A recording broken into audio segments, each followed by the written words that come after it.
In this video, we're going to revisit the reference rule.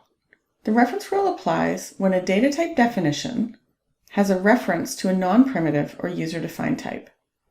For example, car is a user-defined or non-primitive type. There is a data definition for car. List of cars data type definition refers to car, and that tells us that we need to apply the reference rule in list of cars template. If we look at the template, we can see that the reference rule has been applied. C, which is of type car, has been wrapped in a call to cars template function. This call to cars template function in list of cars template serves as a reminder in future function designs that use list of cars template that we might need to design a helper function that takes in a car. The reference rule applies in all situations where a data type definition references a non-primitive or user-defined type. For example, in the compound type car inventory, the data type definition references the car type, which is a non-primitive or user-defined type. And that tells us that we need to apply the reference rule in car inventory's template. If we look at the template, we can see that the reference rule has been applied. ci.car, which is of type car, has been wrapped in a call to cars template function. This call to cars template function in car inventory's template serves as a reminder in future function designs that use car inventory's template that we might need to design a helper function that takes in a car. Let's look at an example function design. Here we'll design a function that takes a list of cars and returns the number of Teslas in the list. I've started a partial function design and have written a stub, including signature and purpose, and the examples. Our next step is the template. Since the function takes a list of car, we'll copy the template from list of car.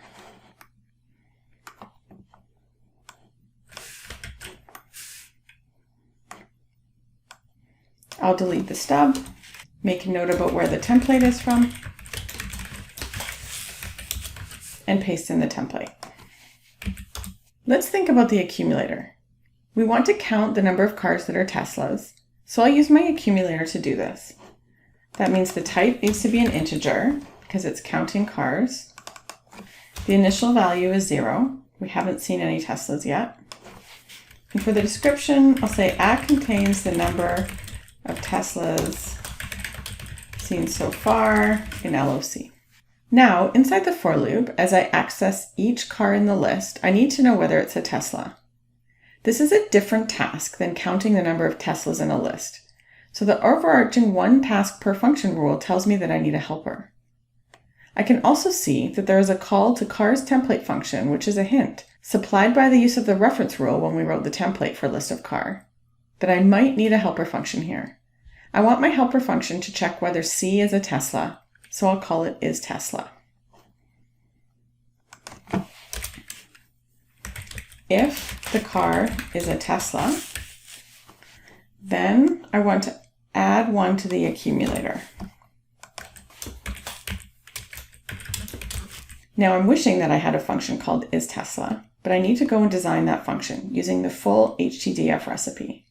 Let me copy and paste in a complete version of that function.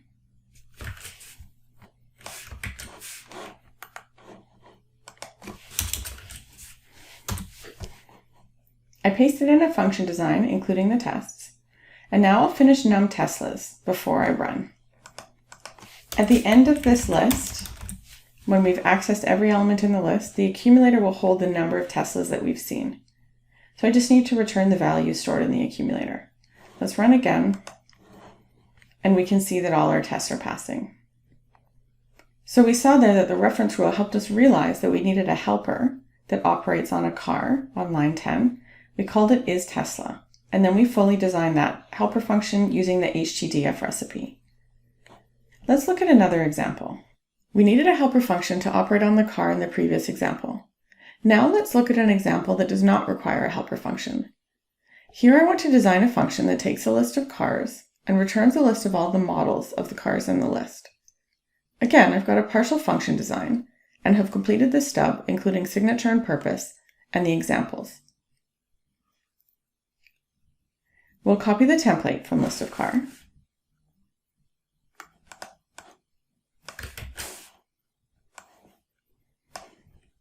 I'll delete the stub, write the note, but where I took my template from, and paste in the template. Let's think about the accumulator. We want this function to return a list of all the models. I can see from the signature that the list of all the models will be a list of string. So I want my accumulator to be a list of string so that it can store those models as we see them. The initial value then should be the empty list. At the beginning, before we've accessed any elements in the list, our accumulator should be empty. For our description of the accumulator, we can say at contains the models of all the cars in LOC seen so far. Now I need to think about how to update the accumulator.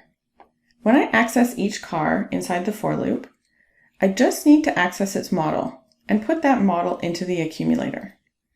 When all we need to do is access a single field from another type, we can do so without designing a helper function. So although on line 10, the reference rule had us put in a call to fun4car in the template function, that doesn't necessarily mean that we need to design a helper function. It's a hint and a reminder to think about whether we need one or not, but in some cases we do not. In this case, what we want to do is append the car's model to the accumulator. So again, I'm just accessing the car's model. I'm accessing a field of another type, and we do not need a helper function for that. If we think about what a potential helper function would look like, the body would only contain one line that would return the value of interest. So in this case, adding a helper function doesn't add to the readability. As in the last example, when we've reached the end of the list, our accumulator is storing the final result, so we can return the value in the accumulator. Now let's run and see if those tests pass. So there's a second example, and in this case, our template did include a call to another type's template function. However, when we were doing the function design, we realized that we did not actually need to design a helper function. So in this video, we discussed the reference rule again, and we saw two function design examples, one where the reference rule did guide us to create another helper function, and one where we saw the call from the reference rule and decided that we did not need a helper function.